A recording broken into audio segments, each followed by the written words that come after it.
नमस्कार मंडळी, मी छाया आपल्या सर्वांचं आपल्या आणखीन एका नवीन व्हिडिओमध्ये अगदी मनापासून स्वागत करते। तर आज आहे महाशिवरात्री, तर तुम्हाला सर्वांना महाशिवरात्रीच्या खूप खूप शुभेच्छा।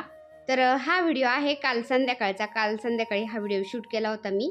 तर मुलं बोलले मम्मी आपल्याला छोले भटोरे कर, खूप दिवस झाले केलेच नाही तू।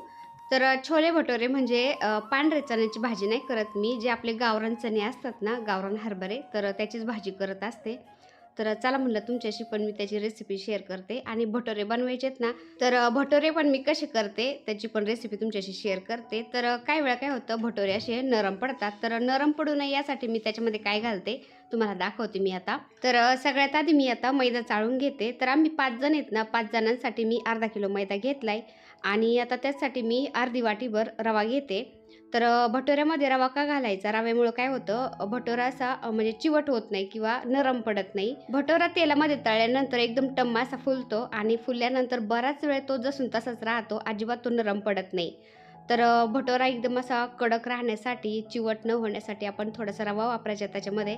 आपण पुऱ्या करायला लागलो ना गव्हाच्या पिठाच्या, तरी त्याच्यामध्ये आपण थोडासा रवा घालायचा, म्हणजे पुऱ्या पण एकदम नरम पडत नाही पटकन। तर रवा घातल्यानंतर याच्यामध्ये मी चवीनुसार मीठ घातलं, 1 चमचाभर साखर घातली, खाण्याचा सोडा अगदी थोडासा घातलाय आणि 1-1.5 चमचा तेल घातलंय आणि ते तेल आता मैद्याला मस्त चोळून घ्यायचं आणि थोडं थोडं पाणी घालत पीठ मळून घ्यायचं।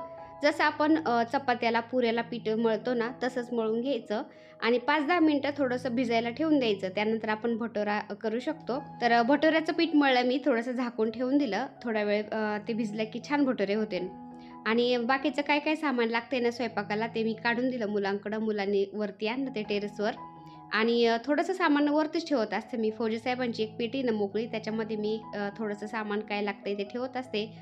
डबल मसाल्याचे डबे आहेत ना, तर एक मसाल्याचा डबा, तेल वगैरे सगळं वरती पेटीतच असतं आणि खालून मला काय आणावं लागतं, मग जे पीठ मळलेलं आहे, पीठ मळायला घेऊन येते वरती टोमॅटो आणि असं भाजीला काय लागतंय ते खालून घेऊन येते आणि बाकीचं मग कोथिंबीर तर आपल्या गार्डनमध्ये आहे। कांदे टेरेसवरतीच वाळायला घातलेले आहेत। सागरनी कांदे घेतलेत कापायला, तो बोलला मी तुला बारीक मस्त कांदा कापून देतो। राजूने घेतलाय लसूण सोलायला आणि हे मध्ये बसलेलं आमचं बारकं आहे ना, तर नुसतं बोलायलाच बारकं येते, ते हाईट भरपूर झाली त्याची। तर आमच्याजवळ तो असा बसला ना, काम नाही करणार, फक्त गप्पा मारत बसणार तो, असा आहे। काम करतो बरं का, पण थोडे नाटकं करतोच। तर लहान लेकरू थोडंसं लाडकं असतं असं म्हणतात ना, तर ते आमचं असं लाडकं आहे, नखरे करतं जरा। तर संध्याकाळचं वातावरण तुम्हाला दाखवते किती भारी वाटतंय, आपले झाडं झुडं एकदम मस्त आणि आपलं चुलीवरचा स्वयंपाक, असं खाली जावंसंच वाटत नाही। त्यामुळं मुलं मला आवर्जून वरती स्वयंपाक करायला लावतात संध्याकाळचं।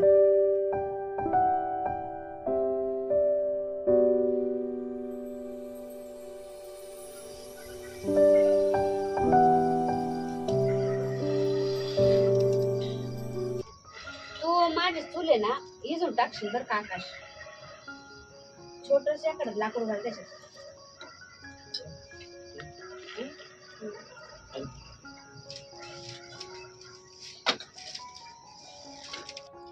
तर मंडळी, हे पहा आपले जे गावरान चणे असतात ना, हरभरे, काळे हरभरे म्हणतात, तर ते असे शिजून घेतलेत मी। तर नाहीतर म्हणता हे कसं काळं काळं दिसतंय, तर हे गावरान हरभरे शिजून घेतलेत, त्याच्यामुळे ते काळं पाणी निघतं त्याचं। तर हे पहा मस्त शिजलेत हरभरे आहेत ना, एकदम असे पूर्णसारखे मऊसूत शिजून घ्यायचे, म्हणजे भाजी छान होते, एकदम चवदार लागते। तर हरभरे थोडेसे असे अर्धकच्चे राहिले ना, मग भाजी चांगली नाही होत। आणि हरभरे शिजल्यानंतर ते काळं पाणी राहतं ना खाली, तर ते सुद्धा टाकून नाही द्यायचं, ते पण भाजीमध्येच घालायचं, म्हणजे भाजीची चव अजूनच छान लागते। आता भाजी बनवण्यासाठी मी वाटणामध्ये काय काय घेतले ते दाखवते। तर अद्रक, लसूण, कोथिंबीर आणि 2 टोमॅटो मोठाले असे कापून घेतलेत आणि खडे मसाल्यामध्ये मी दालचिनी आणि 1 चक्रफूल घेतले फक्त, कारण खडे मसाले जास्त आकाशला आवडत नाही त्याच्यामुळं, आणि 2-4 कांदे असे बारीक कापून दिलेत मला सागरनी। आता फोडणी दिल्यानंतर म्हणजे थोडंसं तेलामध्ये आपल्याला हा कांदा परतायला टाकायचा आहे आणि ग्रेव्ही कशाची करायची आपल्याला, टोमॅटो, अद्रक, लसूण आणि थोडीशी कोथिंबीर याचीच ग्रेव्ही करायची आपल्याला फक्त, आणि खडे मसाले तर आपल्याला फोडणीमध्ये टाकायचे आहेत। तर मिक्सरचं भांडं थोडंसं छोटं झाल्यासारखं वाटतंय मला, पण काही नाही, होऊन जाईल मला वाटतं तेवढ्याच्यात ग्रेव्ही। तर ग्रेव्ही बनवून घेते मी आणि बाकीची कोथिंबीर आता वरतून घालायला होईल भाजीला। आता कढईमध्ये थोडंसं तेल घेऊन मी कांदा परतायला घालते। तर तेलामध्ये थोडीशी जिरी घालते, जिरी थोडी तडतडली की त्याच्यामध्ये लगेच कांदा घालते मी आणि खडे मसाल्यामध्ये फक्त मी दालचिनी आणि चक्रफूल घेतले ना, तर ते पण घालायचं याच्यामध्ये, म्हणजे थोडंसं भाजून निघते आणि फ्लेवर छान येईल. आता कांदा जास्त पण नाही परतून द्यायचा, थोडासा ब्राऊन व्हायला लागला की लगेच त्याच्यामध्ये आपण जी ग्रेव्ही बनवून घेतली ना, टोमॅटो, अद्रक, लसूण, कोथिंबीर, तर ती ग्रेव्ही घालायची याच्यामध्ये आणि तेल सुटेपर्यंत परतायची.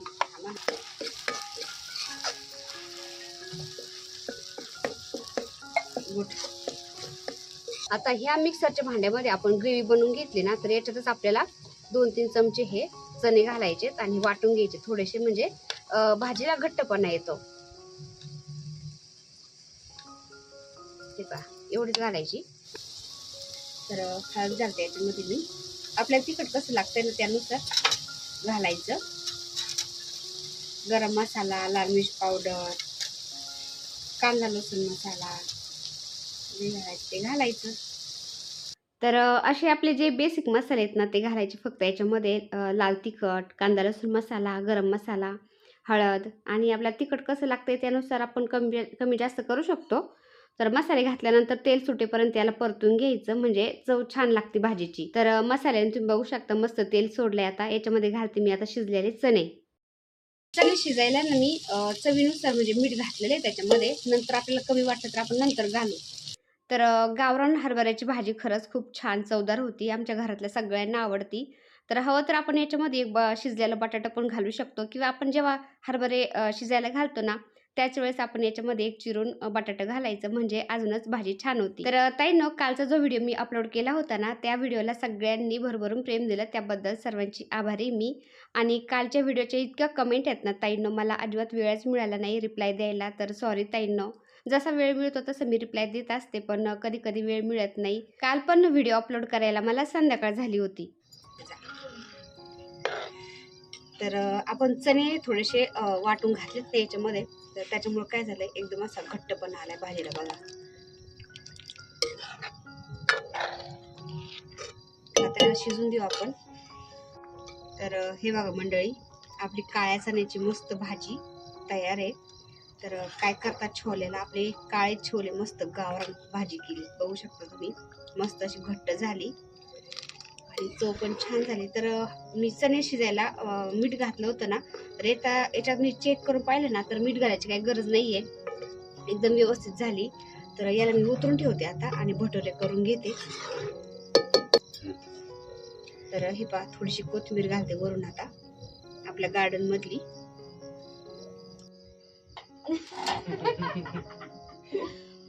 तर हे बघा मंडळी, गाव बसायला एक लुटेरे हाजीर, म्हणजे आज भटोरा टाकायचा त्याच्यामध्ये, तर ताट घेऊन लगेच बसलाय हा. भाजी झालेली आहे, भटोरा लाटायचंय मला अजून, ताट लगेच तयार आहे इथं. लाटते थांब.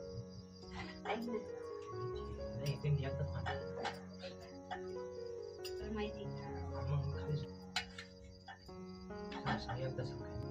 फ्रीज मध्ये ना, फ्रीज मध्ये ठेव.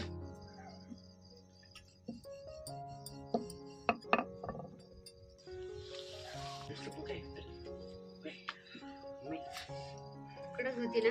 हा, होती ना. तर भटोऱ्याचं पीठ मळताना त्याच्यामध्ये मी काय काय घातलंय ना, त्याच्याविषयी माहिती सांगते मी तुम्हाला. तर आपण पीठ मळताना रवा घातला ना, रव्यामुळं काय होतं, आपला भटोरा एकदम मस्त फुललेला राहतो. तो म्हणजे सॉफ्ट होत नाही, नरम होत नाही. आणि त्याच्यामध्ये आपण 1 चमचाभर साखर पण घातली होती. तर साखर कशासाठी, तर तुम्ही बघू शकता वरतून असा भटोऱ्याला मस्त ब्राऊन कलर येतोय ना, तर ब्राऊन कलर येण्यासाठी आपण 1 चमचाभर साखर घातलेली आहे. तसं आपण गव्हाच्या पिठाची पुरी बनवतो ना, त्यावेळेस ती ऑलरेडी ब्राऊन होती आपली पुरी. तर मैदा एकदम पांढरा शुभ्र असतो ना, तर मैद्यामुळं भटोरा आपला एकदम पांढरा शुभ्रच होतो. आणि त्याला एकदम मस्त ब्राऊन कलर येण्यासाठी आपण 1 चमचाभर साखर घालायची असते त्याच्यामध्ये. तर मैद्याचे भटोरे, रोट्या बऱ्याच वेळा तुम्ही पाहिले असतील अशा रबरासारख्या लांबल्या जातात. तर तसं लांबू नये यासाठी आपण त्याच्यामध्ये थोडासा खाण्याचा सोडा घातलाय पिंचवर आणि 1-1.5 चमचा तेल घातले. त्याच्यामुळे काय होतं, आपला भटोरा एकदम छान होतो. तर काळ्या चण्याची भाजी आणि भटोरा मी असं करत असते. तर म्हणलं चला तुमच्याशी पण शेअर करावा आज. तर तुम्ही पण नक्की ट्राय करा आणि कसं झालंय मला ते कमेंट करून नक्की सांगा. व्हिडिओ आवडला असेल तर एक लाईक करा. चॅनलवर नवीन असाल तर प्लीज आपल्या चॅनलला सबस्क्राईब पण करा. चला तर भेटूया पुन्हा अशाच एका छानशा व्हिडिओबरोबर. तोपर्यंत बाय बाय. व्हिडिओ बघितल्याबद्दल खूप खूप धन्यवाद सर्वांचे. सर्वांना श्री स्वामी समर्थ.